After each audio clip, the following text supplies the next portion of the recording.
ముందుగా అందరికీ తెలుగు భాష దినోత్సవ శుభాకాంక్షలు.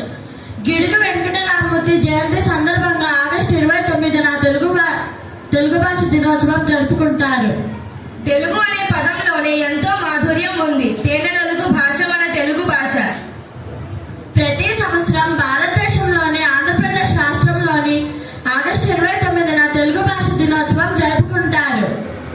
తెలుగు భాష దినోత్సవం అనేది తెలుగు భాషను గౌరవించడానికి మరియు ప్రచారం చేయడానికి నిర్వహించే ఒక ప్రత్యేకమైన రోజు. గిడుగు వెంకటరామమూర్తి 1863 ఆగస్టు 29న శ్రీకాకుళానికి ఉత్తరాన 20 మైళ్ళు దూరంలో ఉన్న పర్వతాలపేట అనే గ్రామంలో జన్మించారు. ఈయన తల్లిదండ్రులు వెంకమ్మ వీరరాజు అనే దంపతులు. ఈయన పండితుల మౌఢ్యాన్ని వదిలించి ప్రజలకు అర్థమయ్యే విధంగా తెలుగు రచనలను దారిలోకి తెచ్చారు. తెలుగు భాష వైభవానికి పునాదులు వేసిన మహనీయుడు గిడుగు వెంకటరామమూర్తి. అందుకే ఈయన తెలుగు వాడుక భాష ఉద్యమ పితామహుడు అని కూడా పిలుస్తారు.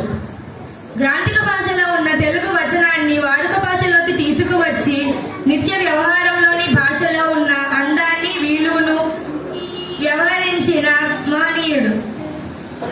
తెలుగును అజంత భాష అని కూడా అంటారు. అజంత భాష అంటే అచ్చులతో అంతమయ్యే భాష అని అర్థం. ఈ విధంగా అచ్చులతో అంతమయ్యే ఉచ్చరించే భాష మన తెలుగుకే సాధ్యం. పాల కన్నా పంచదార కన్నా తేనె కన్నా తెలుగు భాష ఎంతో మధురమైనది. ఈ అవకాశం మాకు ఇచ్చిన పెద్దలకు మా హృదయపూర్వక ధన్యవాదాలు తెలుపుకుంటూ ముగిస్తున్నాము.